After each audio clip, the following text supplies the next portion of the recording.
I'm Mike Albu, and I look after the Beam Exchange. And the Beam Exchange is a platform for sharing information and knowledge and experiences related to market systems development. And it's looked after by the Donor Committee on Enterprise Development, the DCED. But today, we're very privileged to be hosting a webinar by three speakers who are going to be talking about using market systems development for digital transformation. The title of the webinar, Digital for MSME. MSME I hope most people probably know, but it's an acronym that's quite common. It stands for micro, small, and medium enterprises. And the title of the webinar relates to a report that Max is going to be talking about. But let me introduce you to the speakers. I've got three today. We have Max Schulz, who's an MSD consultant, and he is the author of the report I just mentioned, Digital for MSME, and he'll tell you a bit more about that in a second. It was a study commissioned by the DCED. And then we've got two speakers who are going to talk about cases that are described in his study. One of them is Agyei from MobiPay in Uganda. And Eric is the managing director and co-founder of that company. And it offers high-tech solutions and innovations for actors in the agricultural value chains. And then we're also going to have Laura-Kristin Baric, who works for the German Development Corporation, GIZ. I won't attempt to pronounce the German expansion of that acronym, but many of you will know GIZ. And specifically, Laura's been working on a program called Invest for Jobs in Ghana. So those are our speakers today. And since we now have a really impressive 60 participants in the room, I think I'm going to, and we're sort of time to start really. I'm going to start by handing over to you, Max. And let me just say that we're going to have about 30 minutes of these speakers, these great speakers, and then there'll be 30 minutes for the Q&A. So if you missed my earlier comment, if you've got questions for the speakers, please pop them in that, not in the chat box, but in the Q&A box, which is a slightly different function of this platform, the Q&A box, and that's where I'll be picking up the questions later to share with the speakers. But anyway, let me hand over to the first speaker, which is Max. Yeah, thank you very much, Mike, and welcome everyone to this webinar. I'm excited to be here and to talk to you about digitalization, and I hope we can have an interesting discussion after our presentation. So briefly, I had the privilege to write a report on digital technologies and how these solutions can transform micro, small, and medium enterprises, with a particular focus on sub-Saharan Africa. The work was commissioned by the DCED Working Group on Market Systems Development, GIZ, and the Beam Exchange. And the report aims at donors and implementers, or anyone who is interested to learn more about how the market systems approach can drive digital transformation. So, as we all know, MSMEs build the backbone of most economies in Africa. So it's a huge market. And at the same time, digital technologies and digital services continue to grow. And as the COVID pandemic has shown to all of us, are more important than ever, particularly for business continuation. But to the best of our knowledge, there weren't that many projects out there in this space, particularly MSD projects. So I'm also curious to hear today, maybe if we missed any. But thanks to the support of the DCED members, I was introduced to 6 different projects and that I interviewed and tried to learn about their approach on how to digitalize MSMEs. And I'm excited that Laura and Eric are here today, to share their experience. And I hope we have good discussions about this as well. And really, those 6 case studies serve as practical examples to really inspire people. And from these case studies, I then tried to pull out some interesting learnings, what I've kind of called cautiously points of reflection, which is a better way of saying guidance or guiding principles at this early stage about how to drive digital transformation based on the market systems approach. But before we go to these, I just briefly wanted to show you some of the academic evidence. So I normally start my report by reviewing the literature, and I can tell you there was a lot of evidence out there. So I tried to group the benefits of digitalization for MSMEs into 4 categories. First, this is mostly for micro enterprises. There's a strong correlation between digital inclusion and financial inclusion, where the use of mobile phones and mobile payments is more likely to lead businesses into formality. Second, it's really like the most basic technologies like emails and office packages that can transform all aspects of communication and lead to faster and more fluid information sharing and better coordination among workers. There are also ERP systems, enterprise resource planning tools, that allow for better data-based decision-making. However, there's only very few use cases in sub-Saharan Africa. Third, digital technologies circumvent physical market barriers for MSMEs and can digitalize entire supply chains, which allows more and more MSMEs to access new markets or new customers. Here, e-commerce platforms and agri-platforms are the big players. And fourth, and this is a particularly exciting topic for me, digital solutions can also create opportunities to provide better and more access to other support services for MSMEs. I've already mentioned digital financial services, which is a huge area, but there are also other sectors like providing access to agricultural input suppliers for MSMEs, or provide access to other general BDS services. And before I hand over to Laura and Eric for some practical examples, I just wanted to briefly show you the general market for digitalization services and also show our famous MSD donut. And really, I hope that we get a chance to talk about the different areas of the donut during our discussions afterwards, but I want you to really keep those in mind as Laura and Eric present. What I will do now briefly is just to highlight some sort of high-level market constraints that I found.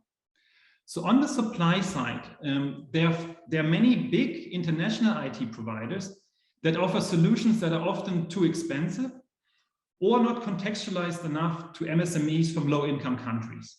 And second, for local IT providers, for example, agri-platforms, they often struggle to convert registered users into becoming active users, or they struggle to acquire general MSME customers.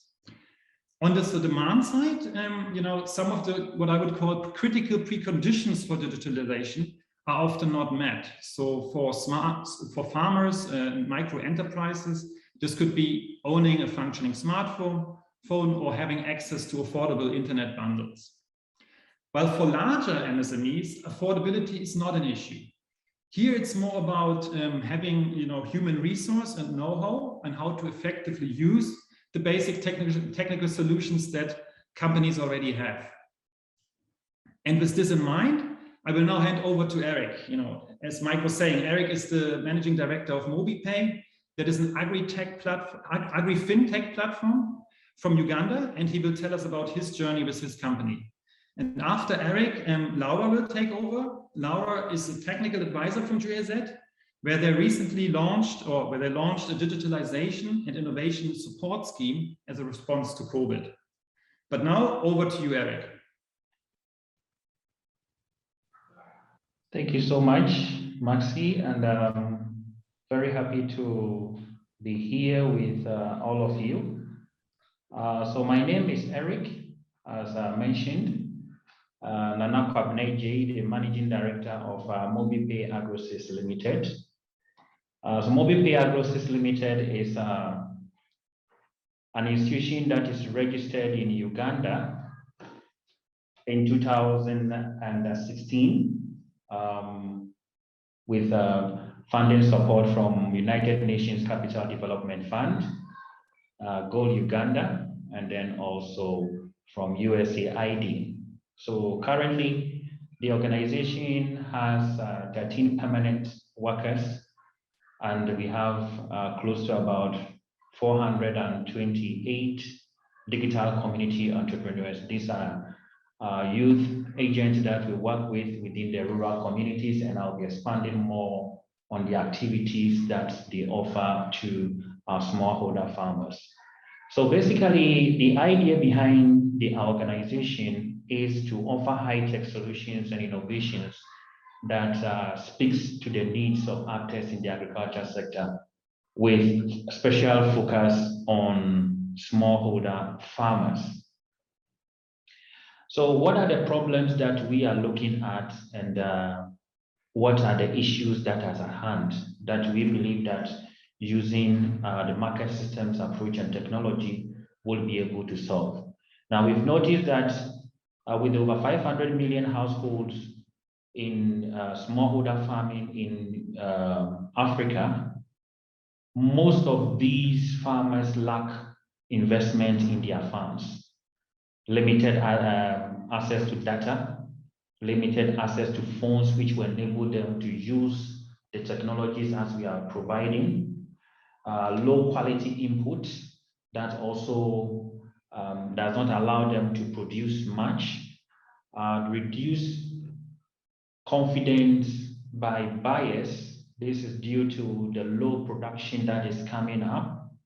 Then the limited access to financial services. Now, financial services has become a major problem to smallholder farmers in that they are not financially visible to these institutions. So institutions do not have the ability to lend to them. They look at them as a very high risk area of lending. That is where MobiPay through innovation is coming in to provide financial visibility around these smallholder farmers, so that financial institutions can develop tailored measured products that meet the market demand. So how do we approach this? Technology alone cannot stand. Technology is just an enabler that through technology that services can come in. So therefore, before we develop any products that we put on the market, we carry out a research. We do the value chain analysis to understand the problems that are being faced by these farmers. And this moves from organization to organization. When you have cooperative 1, cooperative 2, their problems will be different.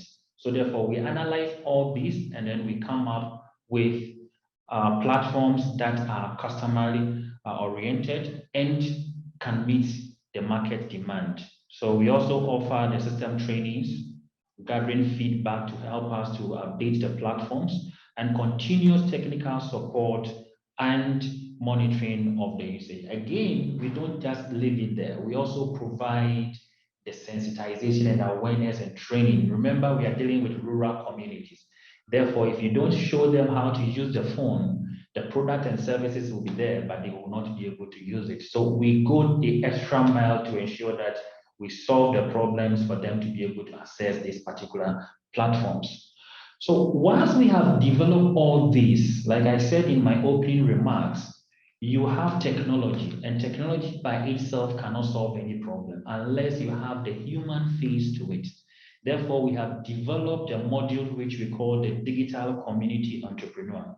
So these are agents. Now, let me briefly define what means by the DC. The digital means that all activities that are being done are done on a digital platform, digital tools, mobile phones. Now, the community is the base with which this agent works in. So each of the agents is having close to 200 farmers that they work with. And then the entrepreneur is that we train these youth to be able to identify their entrepreneurship skills. So once you have the community, you have the product on our digital platforms, your ability to sell and identify opportunity is what makes them get the commissions that they get in there. So these are people between 16 years and 34 years that work within the community, interfacing between the technology that we provide and the services that the farmers themselves need. So as they do this, some of them are opening bank accounts, doing phone sales, doing solar sales, input aggregation, commodity bulking. They make commissions on all this as they work. So what has been the traction so far? I may say that so far on our platform, we have close to about 250,000 smallholder farmers with 428 agents across Uganda that help us to sell our products. And we are working with 19 private sector actors. These are clients, buyers, agri-processing companies, development partners. Then currently we have over 150,000 active users who are transacting on the platform. We are also embarking on a loan, phone loan, Remember, I said that a system is digital, therefore it requires a phone. So in order for us to capture more farmers, we have developed a phone loan scheme that enables farmers to have access to phone on loan basis and pay over a period of time. Then we'll be able to have this. 150,000 farmers has also been trained on financial literacy, because that is the core of the product, access to finance. And when they can transact, we make business. So this is how the module work, our entire module. We have the agribusinesses, the farmer organizations, the VSLs, the SACCOs, and then the digital community entrepreneurs comes in. We also have on the other side, the telecos, the solar companies, the device suppliers, input suppliers. Then after that, we do the after sales support. We just don't give the product and leave it there. We want to create that stickiness that enable us to also meet the needs of the farmers, at the same time creating sustainable incomes for the youth and the company as well. So we do all this by registering the farmers, picking their data, picking about 49 different parameters of data that we put onto the platform. And we also enable that access to them. So when we take technology, we add the human interface to it, we come in with the development partners, put the services to it, and when all is oiled, we are able to make it a meaningful impact, both social and financial impact on MobiPay and the community. So this is where I want to end, and I'll be looking out for questions to be able to pick it up. Back to you, Maxim.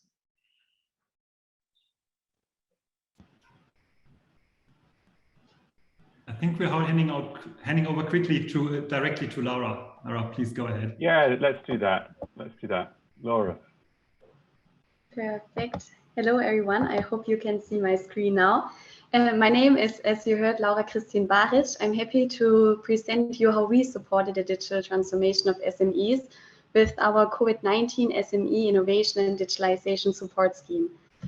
This is a project implemented by the Ghana Enterprises Agency with support from GIZ Ghana under a program that is called the Special Initiative on Training and Job Creation, or in short, Invest for Jobs. That's also the team I'm working for, and supported by the Digital Transformation Center Ghana. As a bit of background, as we all know and as we all experience, the COVID-19 pandemic is severely affecting small and medium-sized enterprises all over the world and also here in Ghana. And it is exposing the defects of the digital transformation. And the pandemic also clearly affected our implementing institution of this project, the Ghana Enterprises Agency, which is a governmental institution that is mandated to strengthen, grow, and develop micro and small and medium-sized enterprises in Ghana. So they had to stop their trainings, coachings, projects, while the target group, the SMEs, needed even more support. And apart from these drawbacks, COVID-19 also imposed a shift in mindset and created an opportunity to support the digitalization of Ghanaian SMEs. And this is where GEA and GIZ's approach to COVID came in, which was a quick or immediate COVID response to support Ghanaian SMEs to adopt digital technologies as a strategy to continue their operations.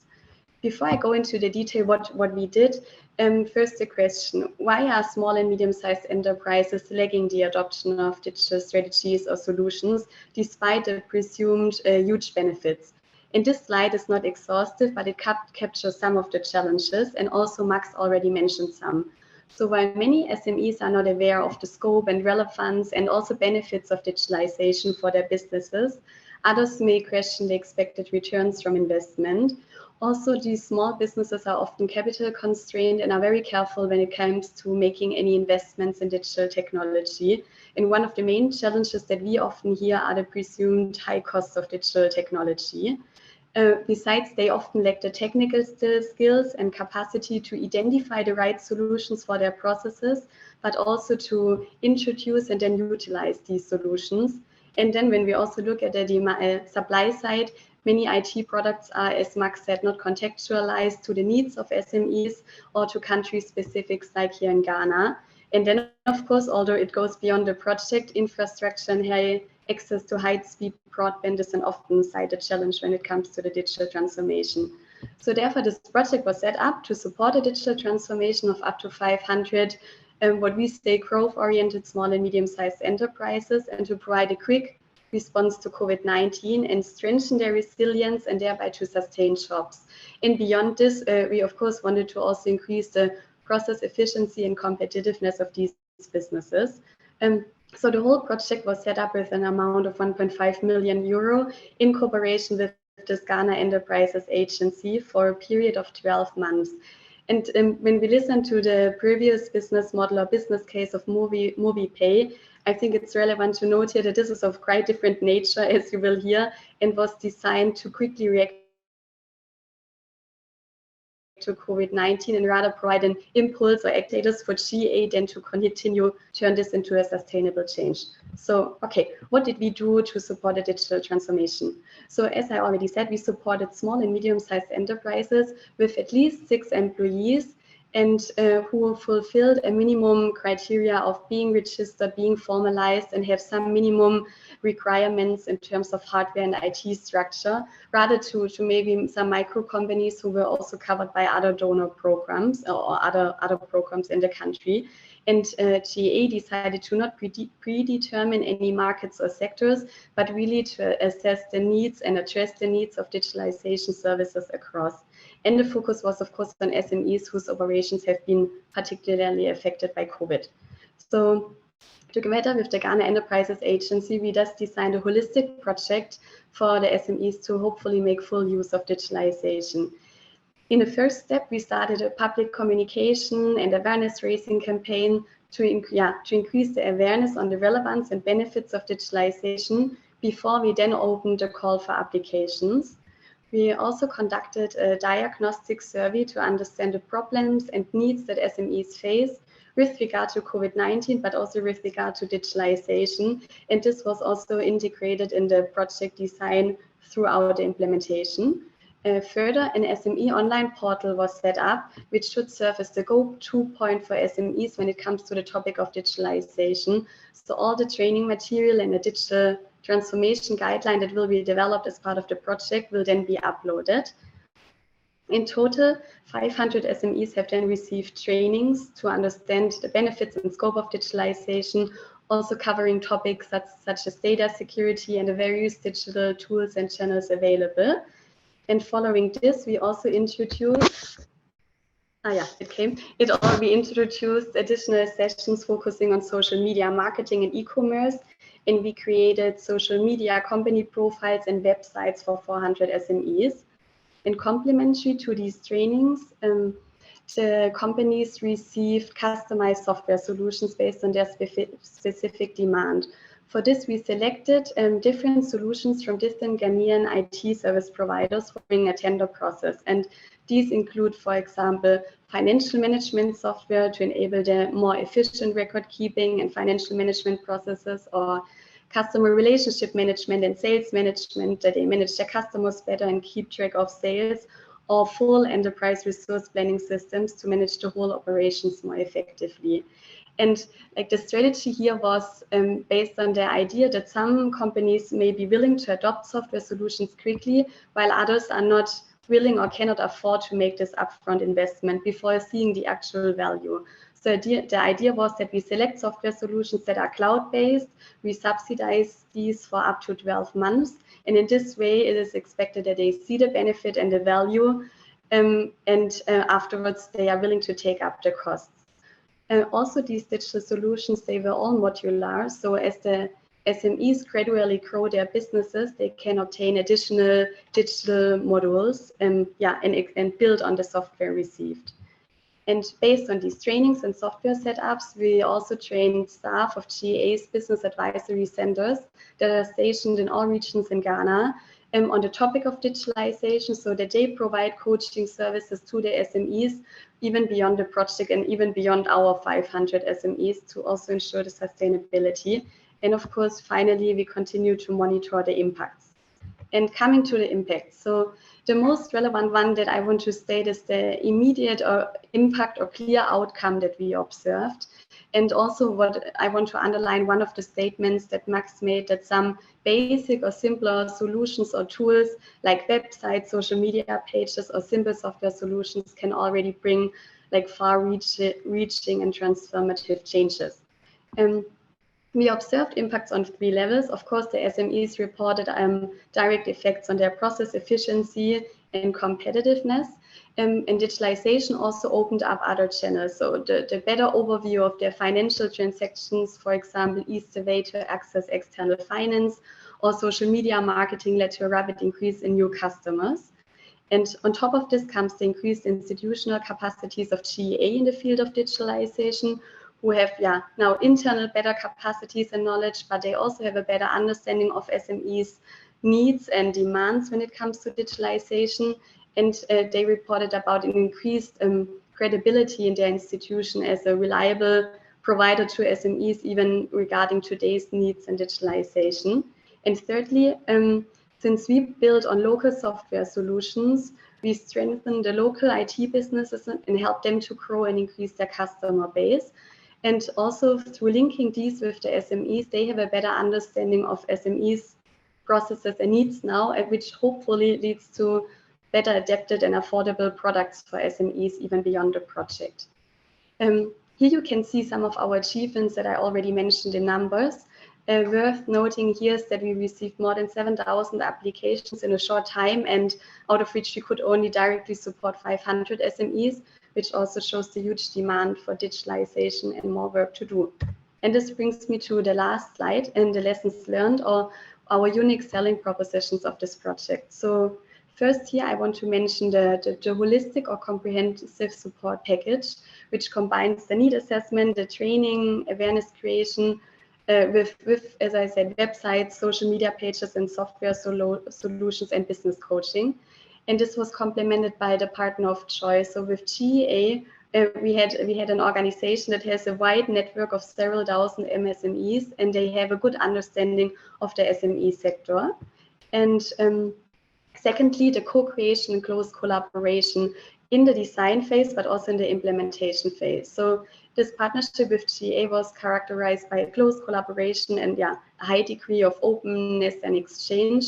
But we also built synergies of other projects by GIZ Ghana, for example. The Digital Transformation Center team share technical advice to ensure the success. And we had several engagements with other donors or agencies beforehand to understand the donor landscape and what others are already doing and how we can build complementary measures. And thirdly, the ecosystem, the local ecosystem that we build on local IT solutions and build on existing solutions instead of developing something from scratch. And these local businesses also understand the needs of Ghanaian SMEs, and they hopefully now understand also better even better the SMEs to have better adapted products. Further, I mentioned already that we did business coaching. So this business coaching through the people where is stationed in all regions in Ghana should also ensure the sustainability and make sure that the digital solutions are really applied by the businesses in all regions in Ghana. And finally, the project presented a solution with an immediate impact on SMEs to help them sustain their businesses now during the COVID pandemic and build their resilience, but also to adapt to this new normal where digitalization becomes more and more important. And this brings me already to the end of the presentation. Thank you very much. I'm also looking forward to your inputs and give back to Max.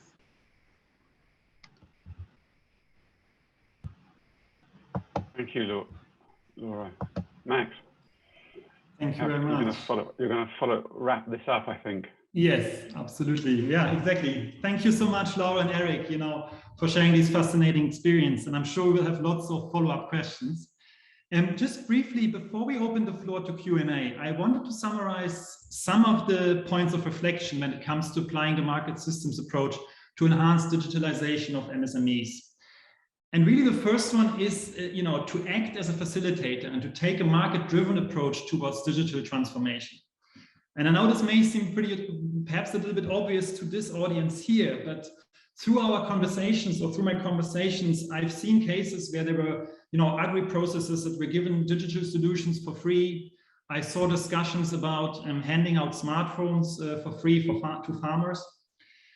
So really, what we should be doing instead is really develop a vision of how the market should be working. And this requires gaining a deep understanding of the market system and really contextualize it also to the realities on the ground. So with that, I should also say, I put the market systems donut here again, but it's really only a very first attempt from my end and needs further contextualizations to the, to the geographies and also to the actual target market.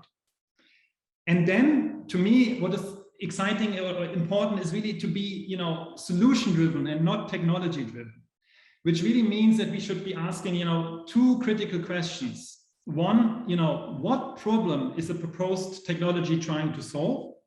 And what actual benefits are we expecting for the target MSMEs once they adopt those technologies?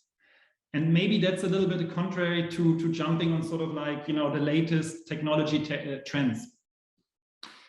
And what we've seen with MobiPay, from Eric with MobiPay was really that he was trying to solve several problems for the smallholder farmers. And not only that, he was actually able to deliver these services at very low cost because he could attract other sort of like third-party providers that were willing to pay to get access to his platform.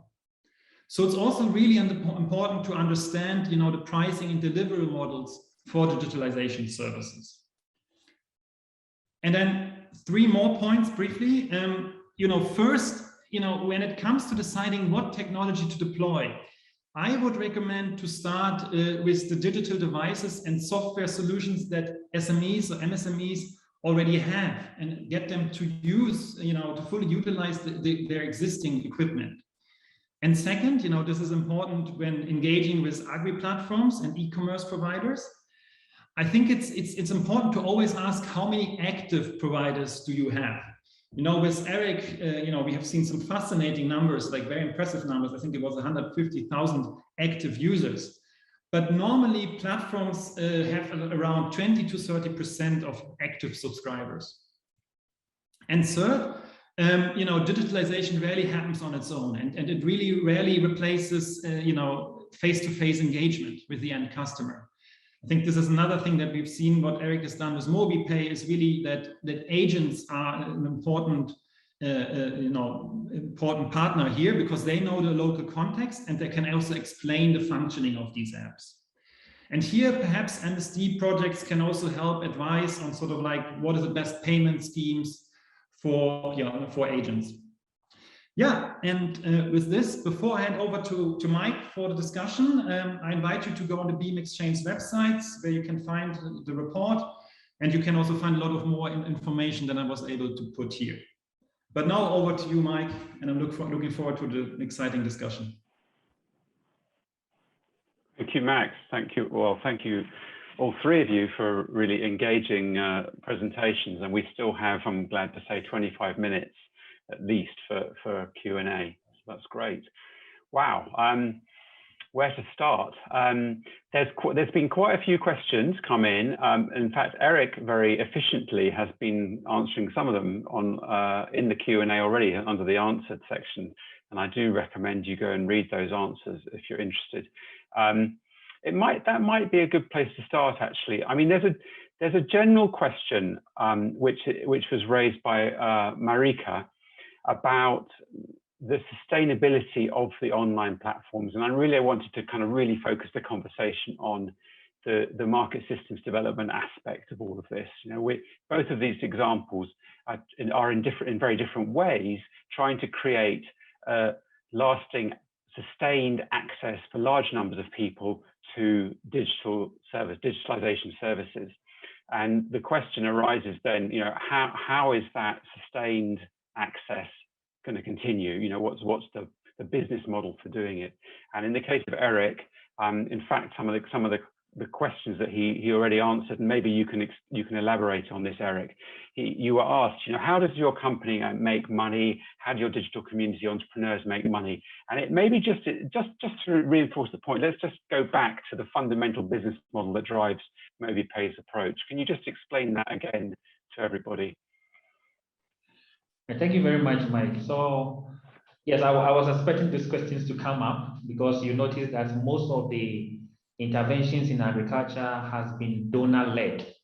And you find, even us, for instance, we started off with support from UNCDF, then Gold Uganda came in, then USAID along the line under the Youth Leadership for Agriculture came in. But the sustainability of such institutions is the ability for that organization to be able to evolve and be able to innovate. Now, breaking the barrier in the agriculture sector, especially in rural community, and adoption of technology is very difficult and highly cost. There's a huge cost involved. That's why you find the donor organizations coming in to pick that. But as MobiPay, how have we positioned ourselves? So we are not only providing agri-tech solutions. If you read about MobiPay, you notice that we also have a fintech attached to it. So MobiPay has positioned itself like an agri-fintech, where our platforms is integrated with MTN, with Airtel Uganda, and currently being integrated with a financial institution, Equity Bank. So what it means there is that there is always an angle of a transaction that comes in. The farmers themselves can subscribe onto the platform, and it becomes a numbers game. So the cost of transaction, the cost of subscription is reduced.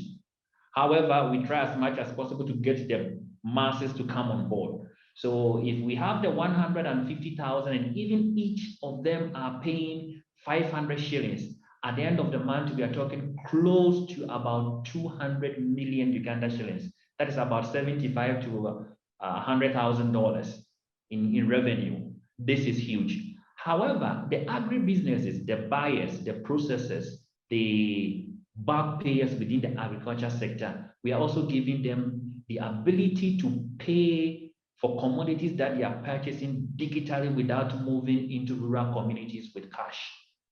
So this is where the revenue comes in. So you look at an organization like MobiPay, we have offices in strategic locations.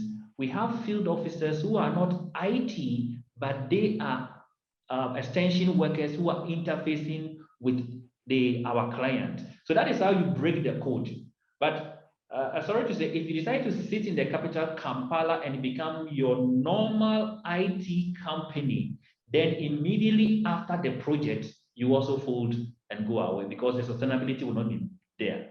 But to drive transactions in the rural community, it is a huge investment that demands sacrifices, and then the ability for the company to evolve and look at what the donor has brought on board as an opportunity to move ahead with. So that is how we have been doing, and we have been making the revenue. For 5 years, I may say that it was not that easy. First year, negative.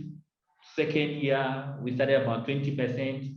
But just at the end of this month, when our audit came in, we noticed that we've even increased the revenue for last year by over 120%.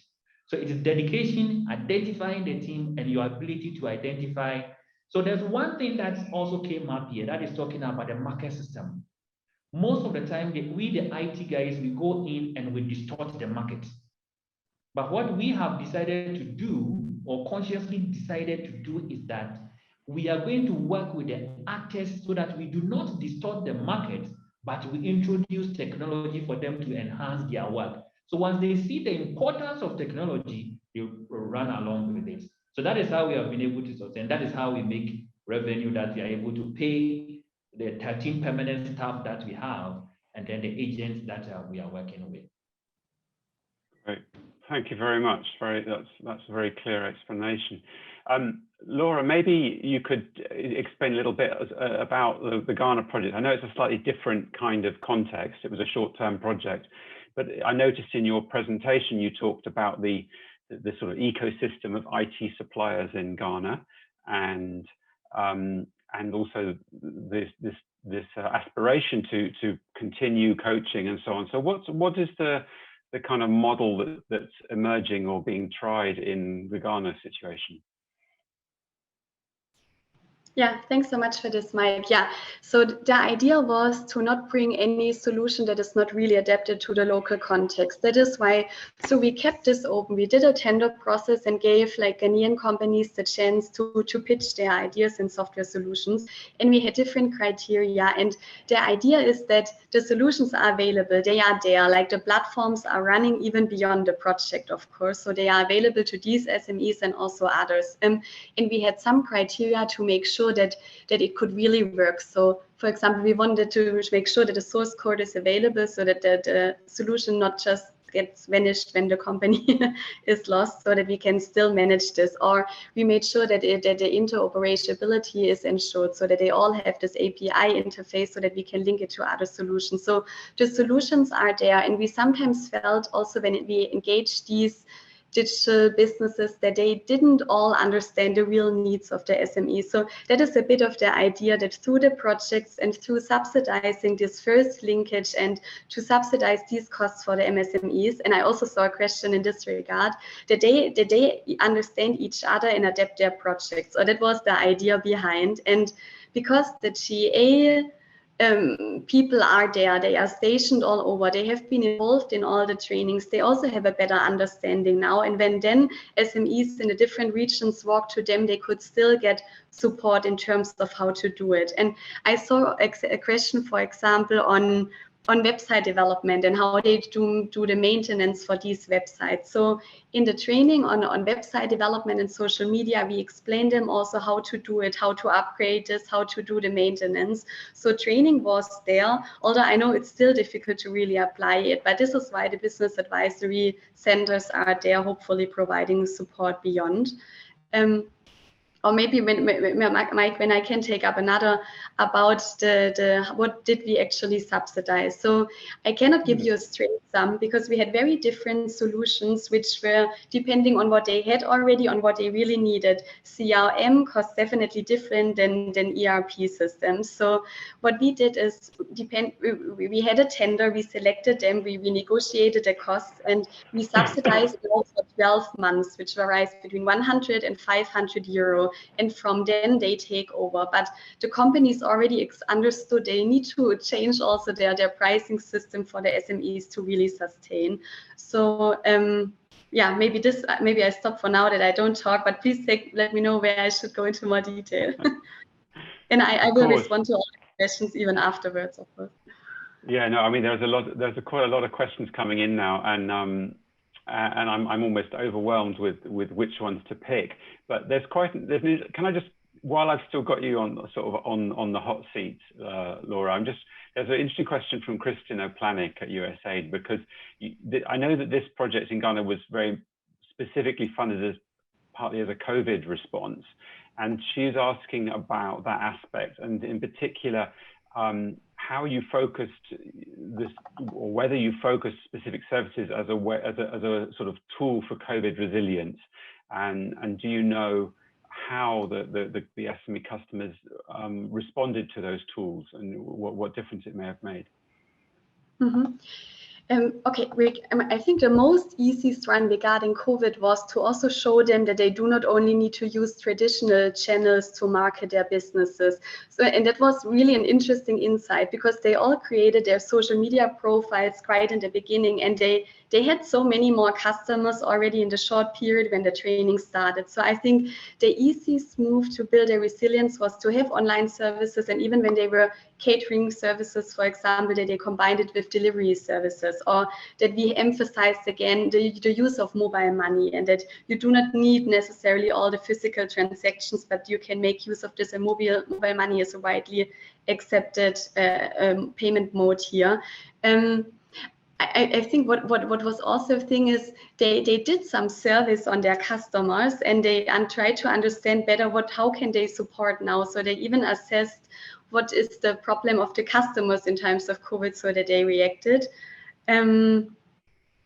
I guess, yeah, and we actually had some virtual trainings, but mostly physical under COVID, being careful with the COVID restrictions. But all the material is also available online. So they also have for subsequent learning and also train more of their employees. They have now also the online material available, even if there are other COVID outbreaks, or yeah, even if more distancing is needed. Yeah, I would say these were the most relevant and simplest solutions when it comes to COVID, mainly the e-commerce and the online presence. Sure, thank you. Max, there's a question which I know you flagged up that you might be able to speak to around more broadly, what has been the take-up of these kind of digital platforms and apps across Africa, and what does it look like in terms of gender and age of the people who are using it? Yes, thanks, Mike. Yeah, I just thought I'll pick that up because it's really a huge section in the report also about that, really looking at sub-Saharan Africa.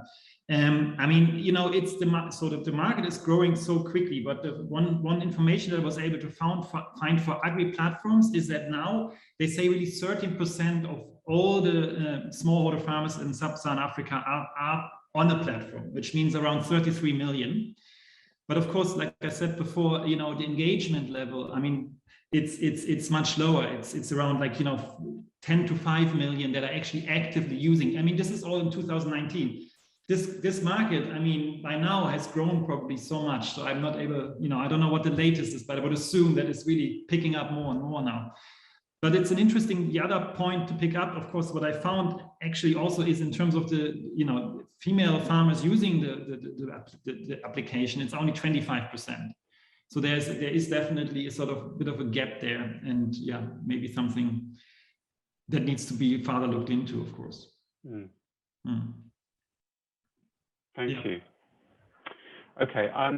There's a very interesting question just come in from, sorry, I should have been saying who's been asking these questions, but someone called Nandudu has asked a question for you, Eric, about your particular business model. I know that the digital community entrepreneurs are a key function within the model that you've created for sustainability. And the question is, how do you incentivize that? Well, the question is, what have you done to incentivize their efforts to establish themselves as entrepreneurs in their local communities? Yeah, thank you very much, Dudu.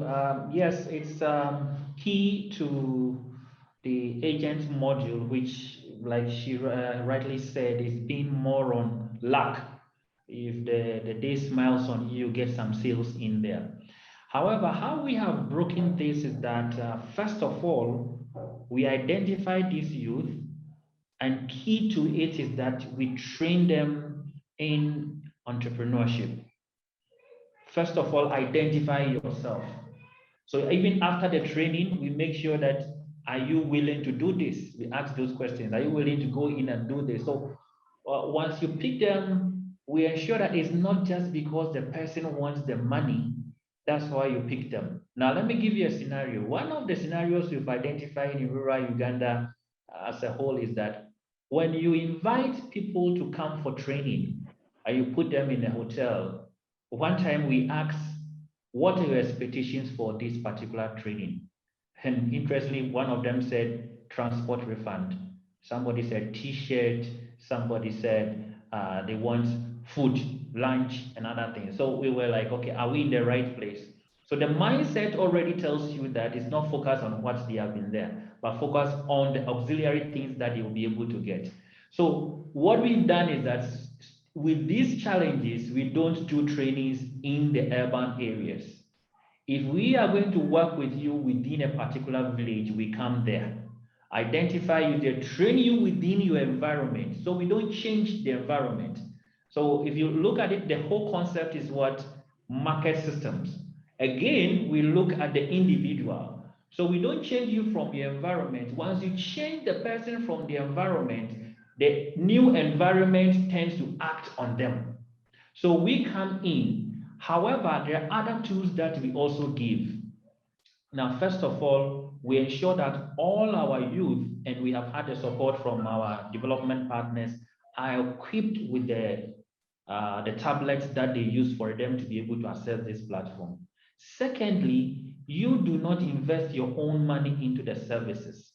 You are more or less a conduit in there. And for another person asked if we have a system, I think I answered that yes, we have a Salesforce system that monitors every activity that is going on. Now, every agent within a particular district or sub-county has a field officer that supervises them. And within that also, we also have the coordinator that supervises them. However, how we have been able to achieve this is the interpersonal relationship that we create with them. So you don't give them time to be able to look at a situation where they have doubt on whatever that they are doing. Sometimes we also go beyond the issue of working and also come into their families. Some of them have issues with safeguarding, abuses and what have you. When situations comes up like this, you don't only leave it as though, for me, I'm working with you on financial basis or business basis. But when you even look at the body language of the agent, you find this person is not focused.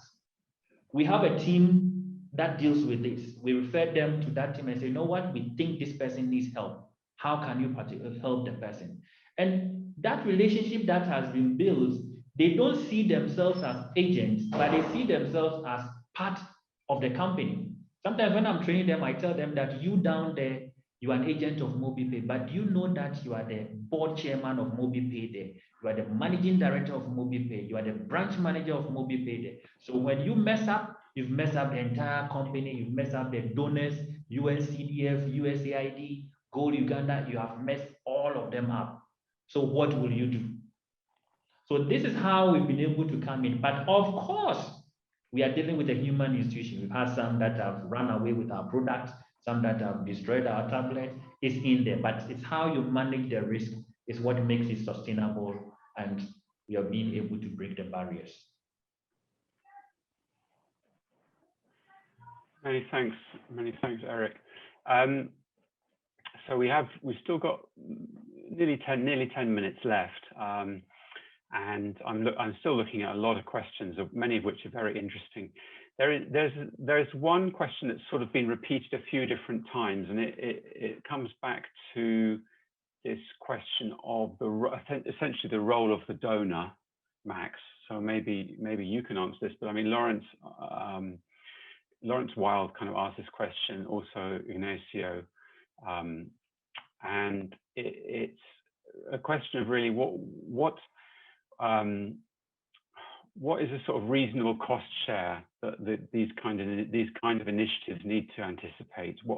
How much subsidy is needed to get these kind of programs off the ground, and what should we consider as being a reasonable level of subsidy, and what should we be looking for as ways to ensure the sustainability of these kind of initiatives from a donor point of view? Eric's model is very clear, but if you think of the donors who are behind Eric or behind the program in Ghana, or maybe some of the other examples you looked at, what are you seeing as a kind of response to those concerns or expectations about subsidies and sustainability? Yeah, that's a difficult one. I mean, in terms of the resource envelope, it's a bit difficult to answer that. I mean, to give a general answer. What I seen sort of like also just, talking to different projects, and what I thought is interesting, for example, also in GIZ Malawi, is that they have, that IT becomes, or digitalization becomes part of the project. So, and they have a designated IT professional as part of their team. And I think what I thought is exciting there, is just that you can pull that person in wherever you need it, and sort of have across, so that's, I mean, also a little bit how I see the whole digitalization thing in general, because like for me, really, it is about what is the problem that we're trying to solve. There's no need to have digitalization or a digital tool just for the sake of it. To me, it's really what is solving, what is trying to solve, the actual target beneficiary. So I mean, I'm on the financial aspects, it's a bit difficult for me to answer. But maybe Laura, I mean, maybe Laura has an answer there, or yeah. Maybe Laura. Do you want to add anything, Laura? Unfortunately, in between you and Max, it broke a bit, so I think I didn't capture everything. But I just want to say I saw lots of questions on the real impacts and adoption rate, and so they're very relevant questions. Unfortunately, the webinar for our Ghana project comes a bit too early. We just finished the activities here, so we have a comprehensive evaluation right now where we went to particularly assess the difference between small and medium ones, what kind of solutions were really helpful, the adoption rate and new products. So I'm very excited about these questions because we can integrate all this right now. So I'm happy to share this with the audience afterwards. Sorry about the interruptions. You can quickly repeat and then I can try to comment. Well, no, I mean that's useful to know. I mean, because one of the questions was actually about a couple of people have asked questions about the impact in terms of income, revenue, turnover of the businesses that participated in the trainings and received the support. So I mean, in a way, you've answered that question by saying it's a bit early for you to say from the Ghana experience.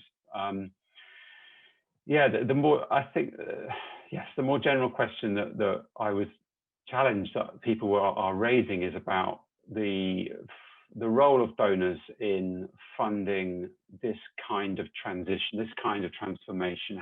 What is the, what is the lesson that donors need to take on board in relation to the kind of support they're offering to these kind of changes?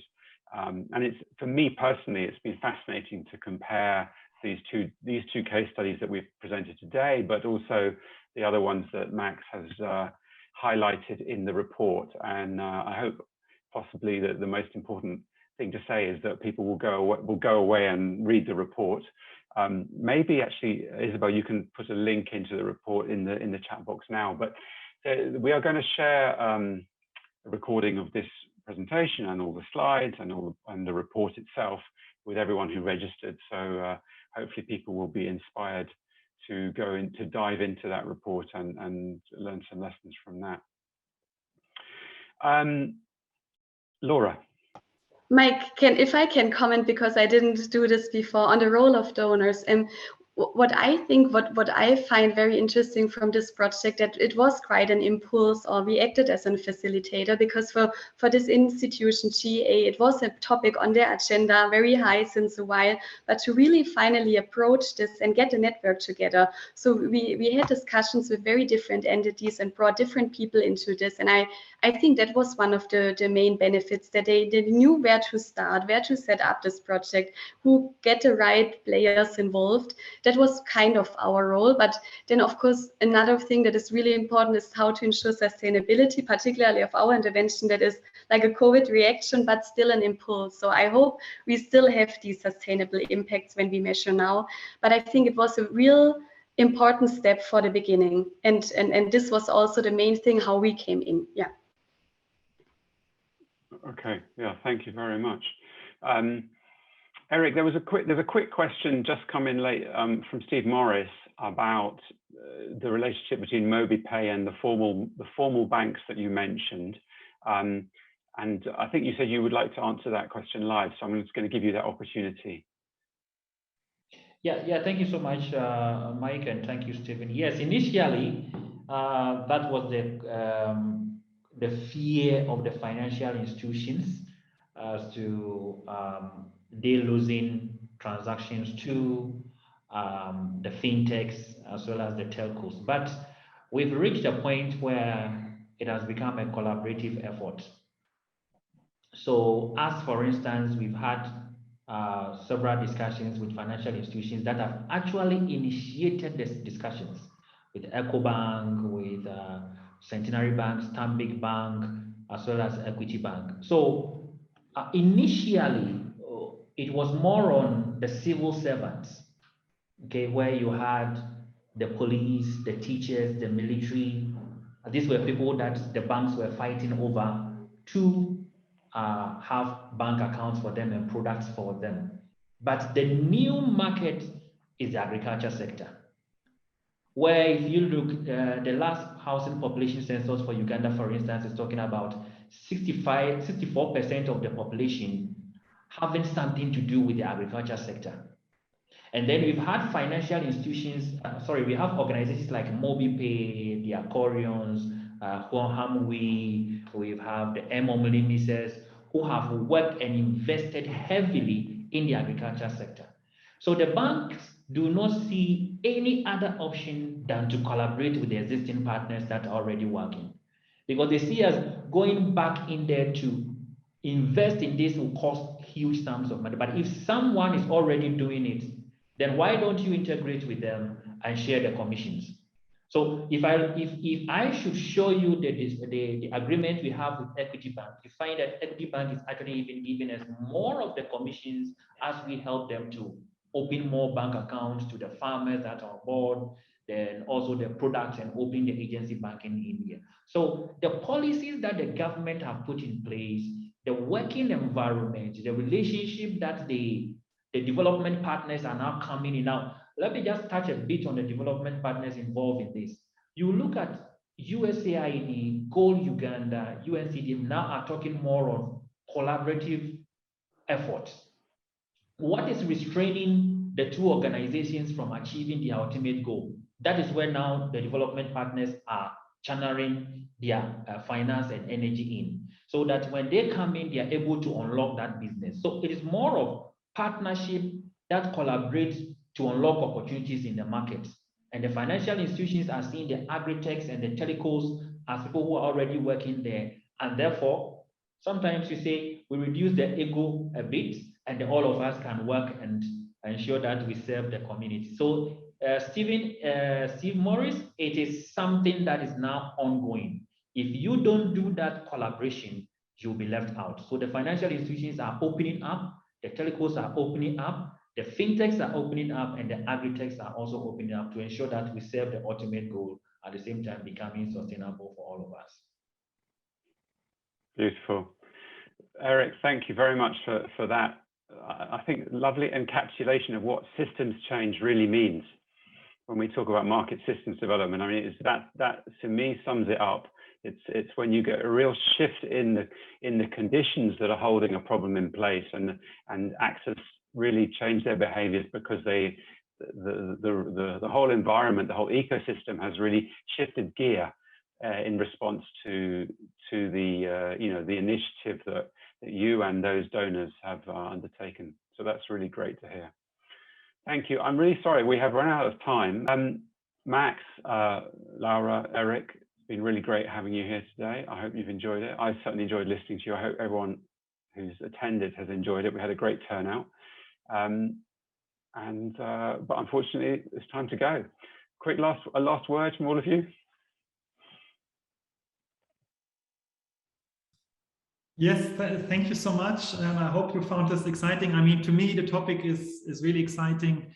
Hearing Eric's story and also Laura's is just great. And I, like the outreach that Eric has really through his company is incredible. So it's inspiring. Yeah, thanks so much. Yeah, maybe I can directly add up. Yeah, thanks so much for having this opportunity and for selecting this example for this webinar.